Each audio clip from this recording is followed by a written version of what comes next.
नमस्कार विद्यार्थी मित्रों, धोरण 11 कॉमर्स विषय आंकड़ाशास्त्र प्रकरण 3 आपणुं जे चालू छे ए ज मध्यवर्ती स्थितिना माप। मध्यवर्ती स्थितिना मापमां आपणे लास्ट लेक्चर में मध्यस्थ में वर्गीकृत माहिती में असतत आवृत्ति वितरणना दाखलाओ गण्या हता अने सतत आवृत्ति वितरणनुं मैं तमने सूत्र लखाव्युं हतुं। ए मध्यस्थ माटे આપણે આજના લેક્ચરમાં આગળ વધવાનું છે। કોના માટે?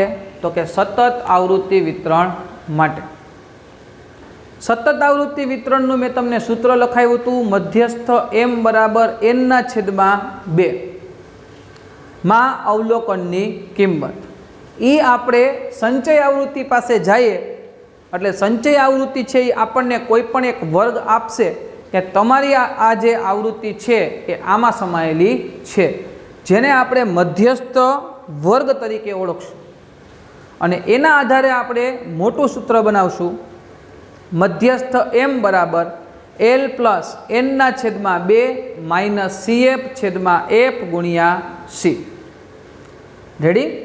આવું કંઈક સૂત્ર આપણે લાસ્ટ લેક્ચરમાં તમને લખીને આપ્યું હતું અને તમને તૈયાર કરવાનું કીધેલું। હવે આપણે એક રકમ લઈએ, વર્ગ 0 થી 10, 10 થી 20, 20 થી 30, 30 થી 40, 40 થી 50।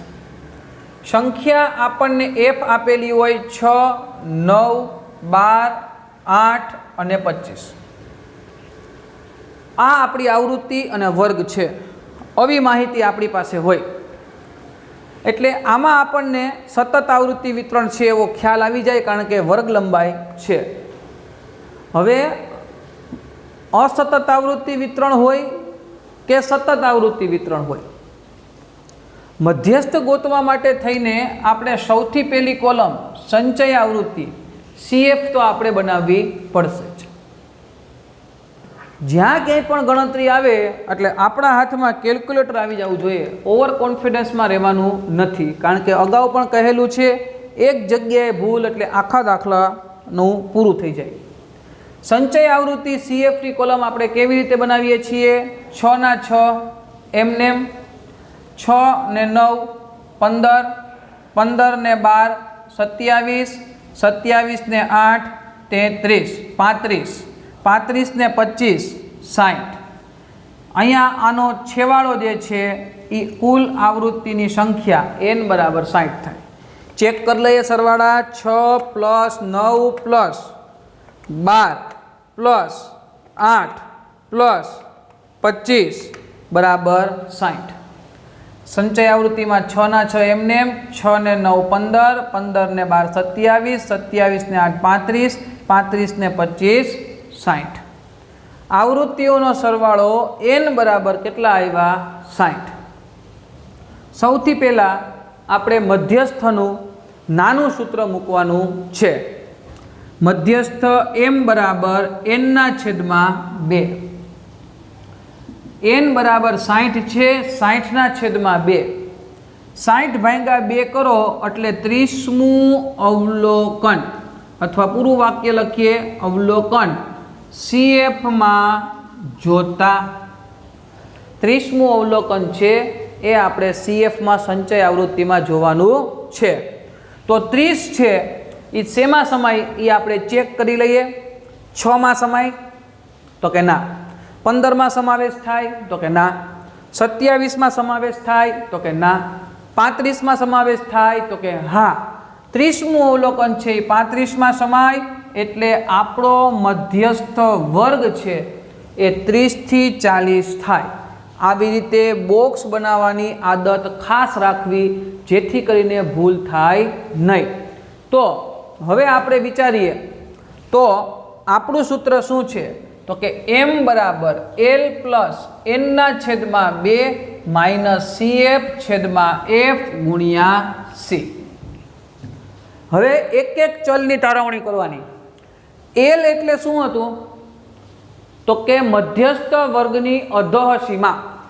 આ મધ્યસ્થ વર્ગ છે 30 થી 40, તો એની અધઃ સીમા કેટલી થાય? 30। પણ અનિવારક આવૃત્તિ વિતરણ છે કે નિવારક એનો તમને પહેલા ડિફરન્સ સમજાવી દઉં. અહીંયા ધ્યાન આપજો. 0 થી 9, 10 થી 19, 20 થી 29, 0 થી 10, 10 થી 20, 20 થી 30, જેની ઉધ્વ સીમા હોય એના પછી જે અધઃ સીમા બનતી હોય તો એને તમારે અનિવારક આવૃત્તિ વિતરણ તરીકે ઓળખવાનું છે. અહીંયા જે ઉધ્વ સીમા છે એ પછીના વર્ગની અધઃ સીમા ઈને સંખ્યા બનતી હોય તો એને કેવું આવૃત્તિ વિતરણ કહેવાય? નિવારક આવૃત્તિ વિતરણ કહેવાય. આ યાદ રાખજો. અહીંયા 9 છે તો પછી કોણ આવ્યું? 10. 19 છે તો પછી કોણ આવ્યું? 20. એના પછીની સંખ્યા બનતી હોય તો એને કેવું આવૃત્તિ વિતરણ કહેવાય? અનિવારક. અને ઈને સંખ્યા જો પાછી રિપીટ થતી હોય તો એને કેવું કહેવાય? નિવારક. આ વસ્તુનો ડિફરન્સ ખાસ યાદ રાખજો, કારણ કે દરેક જગ્યાએ મધ્યસ્થ હશે, ચતુર્થક હશે, દશાંશક હશે કે શતાંશક હશે. આ એલ છે ને એ તમને ભૂલ ખવડાવી દેશે. હવે ફેર ક્યાં પડે એ હું તમને સમજાવી દઉં. જો અનિવારક આવૃત્તિ વિતરણ હોય તો એલ બરાબર, માની લો કે તમારે આ જ વર્ગ આવ્યો છે તો એલ બરાબર 10 નથી લેવાના. 0.5 10માંથી બાદ કરવા પડે. 10ની જગ્યાએ ત્યાં એલ બરાબર શું આવે? 9.5 આવે. માની લો કે 20 થી 29નો વર્ગ આવ્યો હોય તો એલ બરાબર 20 નથી લેવાના, 0.5 પાછળ ખસવાનું. 20માંથી 0.5 પાછળ જાઓ એટલે 19.5 આ સંખ્યા મળે. એટલે અનિવારક આવૃત્તિ વિતરણ હોય ત્યારે એલમાં જે સંખ્યા હોય એ સીધી નથી લઈ લેવાની, એમાંથી 0.5 પાછળ ખસવાનું છે. નિવારકમાં પ્રશ્ન નથી. 10 થી 20નો વર્ગ આવ્યો તો એલ બરાબર શું લઈ લેવાનું? 10. 20 થી 30નો વર્ગ આવ્યો તો એલ બરાબર શું લઈ લેવાનું? 20. નિવારક આવૃત્તિ વિતરણમાં કાંઈ પ્રશ્ન છે નહીં. પણ જો આવૃત્તિ વિતરણ અનિવારક હોય તો તમારે એલમાં જે તે સંખ્યા ડાયરેક્ટ લઈ લેવાની નથી, તમારે 0.5 ફરજિયાત પાછળ ખસવાનું છે. જો નહીં ખસો તો જવાબ અલગ આવશે. હવે અહીંયા આપણું આવૃત્તિ વિતરણ તમે જુઓ તો 0 થી 10, 10 થી 20, 20 થી 30, 30 થી 40, 40 થી 50, જ્યાંથી અટકો છો ત્યાંથી શરૂઆત થાય છે. એટલે કે આગલા વર્ગની જે ઉધ્વ સીમા છે એ પછીના વર્ગની અધઃ સીમા બની જ જાય છે. તો એનો મતલબ એવો થયો કે આવૃત્તિ વિતરણ છે એ કેવું છે? નિવારક છે. જો આવૃત્તિ વિતરણ નિવારક હોય તો આપણે 0.5 પાછળ ખસવાની કોઈ જરૂરિયાત રહેતી નથી. આ તમે જ્યાં સુધી ભણો ત્યાં સુધી યાદ રાખજો, તમને ઉપયોગી થશે.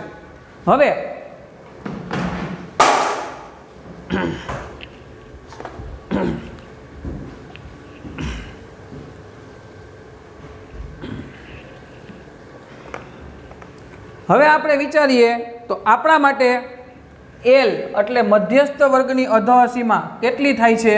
તો કે 30. એલની કિંમત 30 એટલે લખીએ એલ બરાબર 30. એનના છેદમાં 2ની કિંમત તો આપણી પાસે છે જ, 60ના છેદમાં 2 એટલે કેટલામું અવલોકન થાય? 30મું અવલોકન. એટલે એની કંઈ ચિંતા નથી. માઇનસ બાજુમાં કોણ છે? સીએફ. સીએફ એટલે મધ્યસ્થ વર્ગની ઉપરની સંચય આવૃત્તિ થાય. મધ્યસ્થ વર્ગ છે એની ઉપરની સંચય આવૃત્તિ કેટલી છે? 27. એટલે સીએફ બરાબર કેટલા? તો કે 27. હવે એફ બરાબર શું થાય? તો કે મધ્યસ્થ વર્ગની આવૃત્તિ.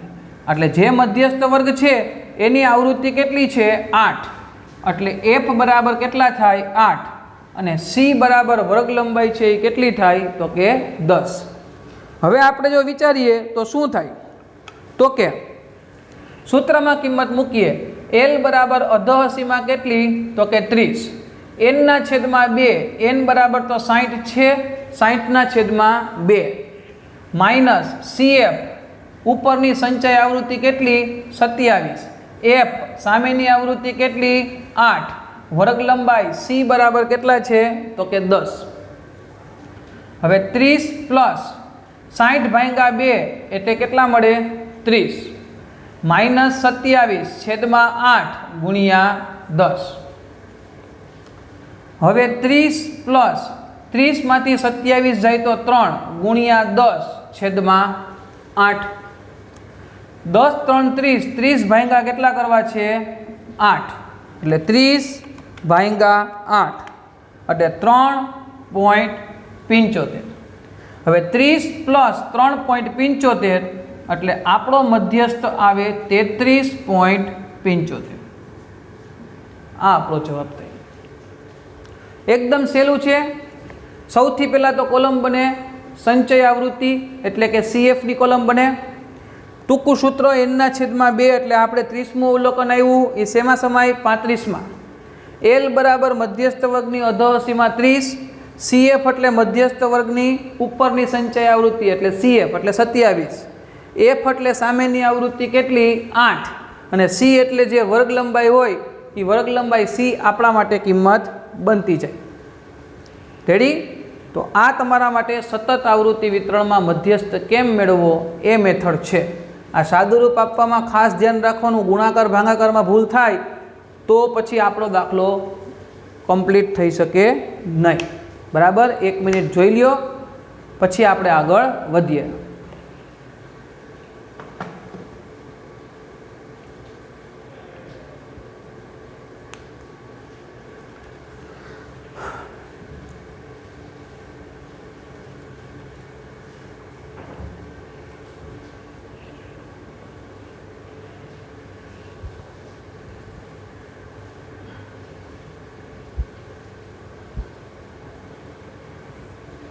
ચાલો હવે આપણે આ જ સતત આવૃત્તિ વિતરણનો હજી એક દાખલો છે એનો આપણે અભ્યાસ કરી લઈએ, પણ હું થોડીક રકમને ફેરવી નાખું છું, ધ્યાન આપજો ખાસ।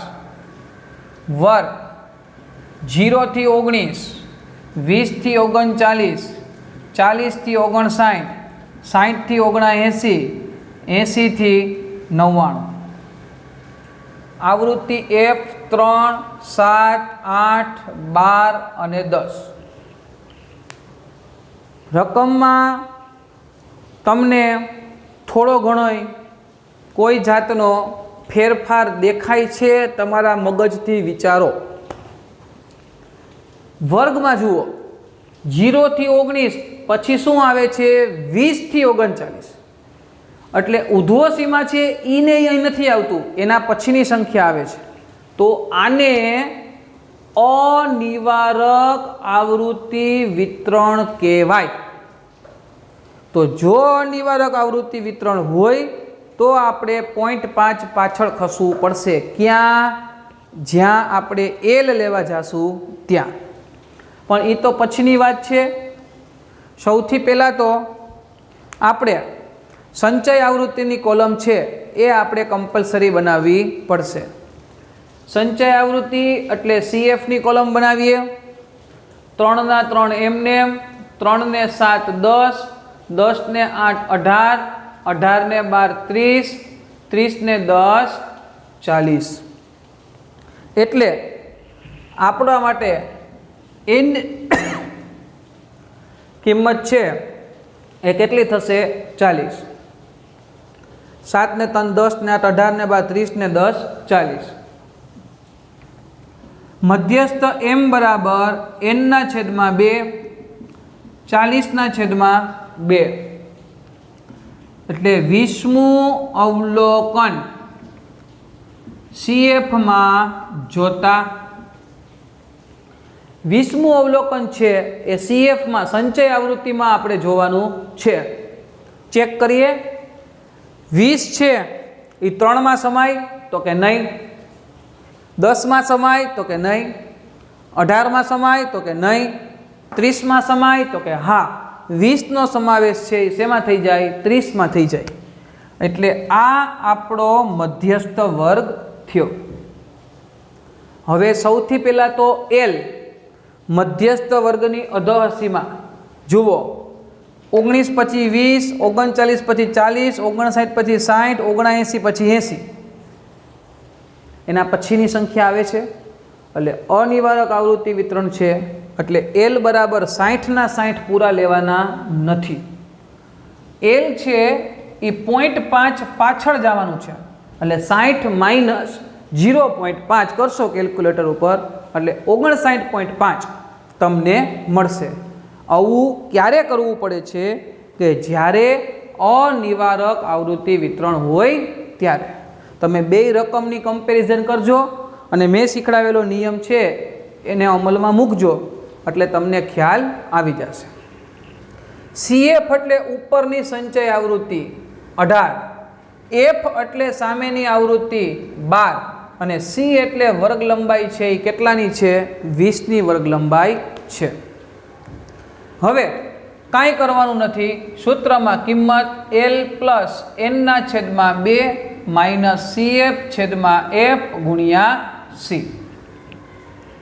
L બરાબર 59.5 અધઃસીમા પ્લસ N બરાબર 40/2. CF આપણે તારવણી કરી છે, ઉપરની આવૃત્તિ 18, F સામેની આવૃત્તિ 12 અને વર્ગ લંબાઈ C બરાબર કેટલા થશે? તો કે 20. 59.5 વત્તા 40/2 એટલે 20 માઇનસ 18/12 ગુણ્યા 20. 59.5 વત્તા 20માંથી 18 જાય તો 2 ગુણ્યા 20/12. હવે આપણે આપણા કેલ્ક્યુલેટરનો ઉપયોગ કરીએ. આપણે જો સાદુરૂપ આપવાનો વિચાર કરતા હોઈએ તો 20 ગુણ્યા 2 એટલે કેટલા થાય? 40. છેદમાં કેટલા છે? 12 એટલે 40/12 એટલે 3.33 આવે છે. એટલે આપણે 3.33 લખશું, કારણ કે ત્રીજો આંકડો 5 કે 5થી મોટો હોય તો બીજો આંકડો 1 પોઈન્ટ વધારવાનો પ્રશ્ન આવે, પણ અહીંયા તો એવું કંઈ છે નહીં. હવે આપણે 59.5 વત્તા 3.33 એટલે 62.83. આ આપણા માટે મધ્યસ્થની કિંમત થઈ 62.83. હવે આપણે અનિવારક આવૃત્તિ વિતરણનો પણ એક દાખલો ગણી નાખ્યો અને નિવારક આવૃત્તિ વિતરણ છે એનો પણ એક દાખલો આપણે ગણી નાખ્યો.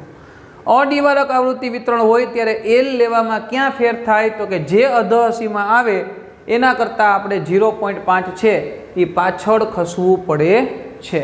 આ આપણા મગજમાં ફિટ કરીને રાખવાનું છે. એ ભૂલ થઈ જાય તો સ્વાભાવિક વાત છે કે અહીંયા 0.5 બધે ડિફરન્સ આવે તો એ છેલ્લે સુધી ડિફરન્સ છે એ ખેંચાતો આવવાનો છે. અને આપણે આખો દાખલો સાચો ગણ્યો હોવા છતાં આપણો દાખલો છે એ કેવો બની જાય? ખોટો બની જાય.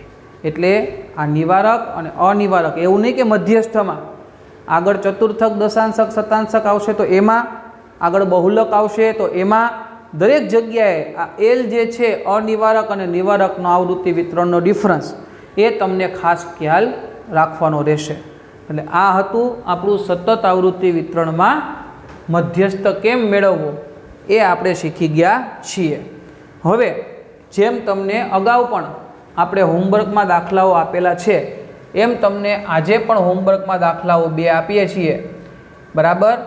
એમાં ખાસ કરીને નિવારક અને અનિવારક આવૃત્તિ વિતરણ છે એ નક્કી તમારે કરવાનું અને દાખલો તમારે ગણવાનો છે. આ ખાસ યાદ રાખજો. બીજો દાખલો અહીં લખ્યું છું.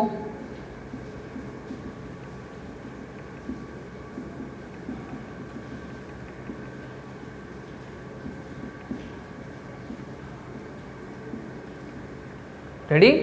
આ 2 દાખલાઓ છે. વર્ગ લંબાઈ તમારી રીતે નક્કી કરવાની અને નિવારક છે કે અનિવારક એ પણ તમારે તમારી રીતે નક્કી કરવાનું છે. અહીંયા 0 થી 4 ને પછી 5 થી 9 છે, યાદ રાખજો. એટલે 0, 1, 2, 3 અને 4 એટલે વર્ગ લંબાઈ કેટલાની થઈ? 5ની. અહીંયા 0 થી 50, 50 થી 100 એટલે વર્ગ લંબાઈ કેટલાની થઈ? 50, 50ની. બરાબર. હવે આપણે વિચારીએ તો આ 2 દાખલાઓ તમારા માટે ગણવાના છે. હવે પછીના લેક્ચરમાં આપણે આના પછીના 2 દાખલાઓનો અભ્યાસ કરીશું. અહીંયા તમારું મધ્યસ્થ છે એ પૂરું થાય છે.